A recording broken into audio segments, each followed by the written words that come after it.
Hello, my name is Kayla Chandler, and I will be doing my author discussion on the short story Bloodchild by Octavia Butler. So, Octavia Butler was born June 22nd, 1947, and unfortunately, she died February 24th, 2006. She was born in Pasadena, California, to a widowed mother who then raised her. And interestingly enough, she became the first science fiction writer in 1995 to receive the MacArthur Fellowship. So on the right of the screen, I have a picture of Octavia Butler in her later years. So moving on to the actual story, Bloodchild, just for a bit of a summary. This book, Bloodchild, is told from the point of view of a human, which the book calls Terrans, named Gan. It's set in a dystopian future where humans have fled from Earth to a planet inhabited by a species called the Tlick.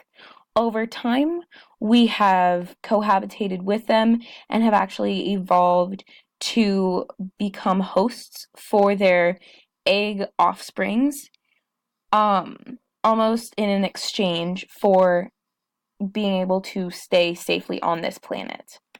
However, it's slowly revealed through our main character's knowledge that's gained that the birthing process is extremely dangerous and violent to the human involved.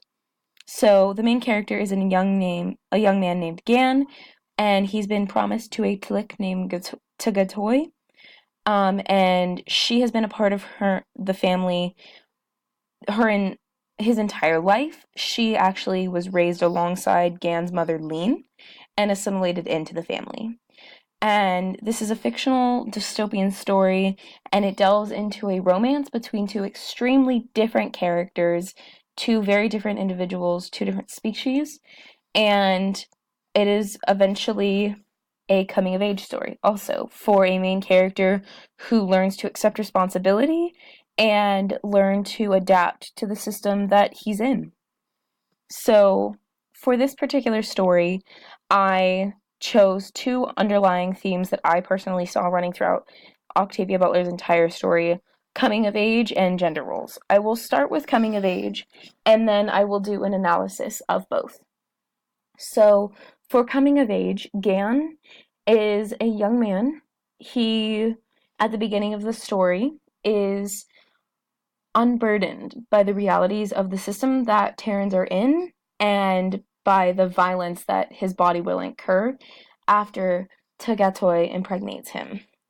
So, for the coming of age underlying theme, the triggering event is a very violent scene when a human named Bram Lomas is who is a host for another Tlick's eggs, is forcefully opened by Tagatoy, and the eggs are removed from his body very violently, very bloody. And so um this is when Gan is sort of confronted with the realities of the system he's in very violently. And throughout this entire book, with coming of age, I believe that Octavia Butler is showing childhood specifically as a very naive, ignorant time. And one of the ways she shows this is um, with Gan's initial um, ignorance to understand why his mother, Lean, is hesitant to trust Tagatoy in any way. She won't drink the eggs, which will keep her young and healthy. She won't even be held by her anymore, even though the two were raised together as young children, and they've been in each other's lives the entire time they've been alive, at least in Lean's part. So initially, after the violent scene, Gan actually, in childish ignorance, denies that something that violent is regular, is commonplace, even though Tagatoy removed the eggs very efficiently, very emotionlessly, because she's used to it, because that's what a normal birthing of Tlick eggs from a human host looks like. So I believe that really the first adult act that Gan takes in his journey to maturing is contemplating suicide. Not to trivialize suicide in any way, but I believe that he sees it as taking his own independence from a system that he did not choose to be a part of. But also to look at it from Octavia Butler's point of view, from the short story's point of view, from a coming of age theme, I don't think that it's quite a mature decision. And he also realizes that if he kills himself, then the responsibility of being Tagatoy's host will fall to his older brother or his sister, who actually wants to be a host. Um, and it's that moment when he fully becomes an adult. He accepts the responsibilities and the realities of the system he's in and agrees to being a host for Tagatoy's eggs so that his loved ones don't have to. And because he ultimately, in an act of love, I would say, and Octavia Butler, I believe, is saying, he is able to look past the violent process, the violent ways, the casuality behind the birthing process to do this thing that Tagatoy is asking him to carry her children. And so, interestingly enough, that brings me into my second theme, which is gender roles and patriarchal systems. So, I believe that Gan is a representation of motherhood and traditional femininity, and Tagatoy represents traditional masculinity and its power. Even though Gan is male and Tagatoy is female, and I believe this is to pull the gender roles separate from the actual genders and to analyze them under a different lens so that the audience can be introduced to a critique in a new way.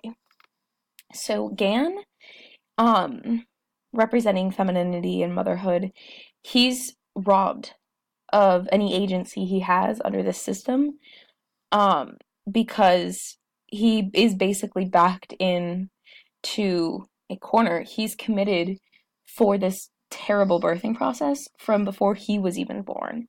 And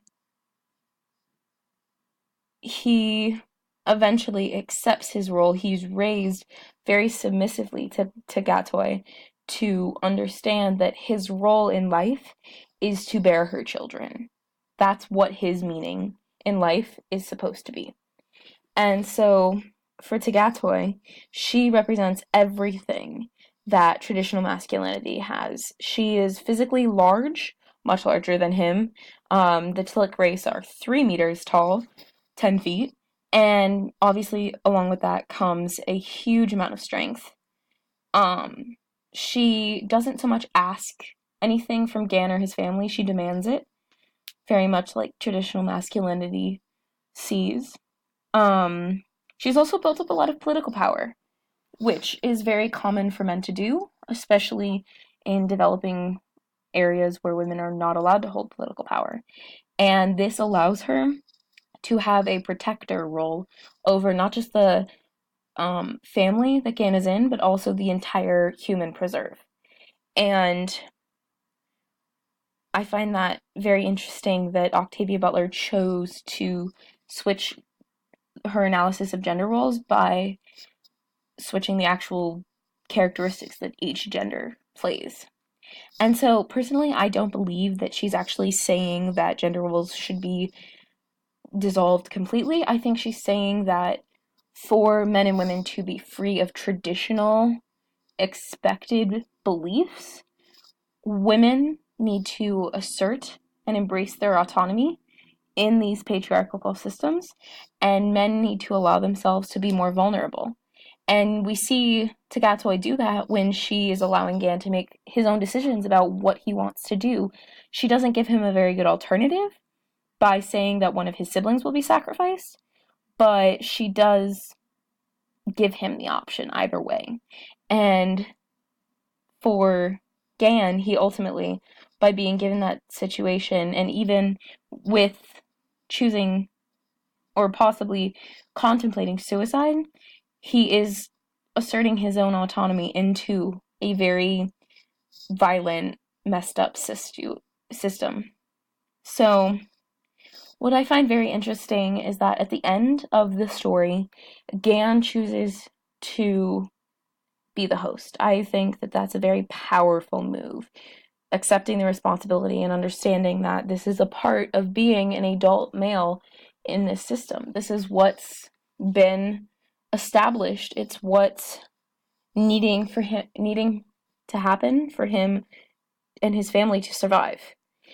And so, personally, I do not have a lot of experience because of my age and my past experiences with love and relationships, and I find it an incredible act of love, an incredibly interesting fact that Gan ultimately chooses to bear Tagatoy's eggs, even though it's incredibly violent and dangerous, because he does love her, because he wants to. Thank you. This has been my author discussion about Octavia Butler's short story, Bloodchild. I hope it was informative.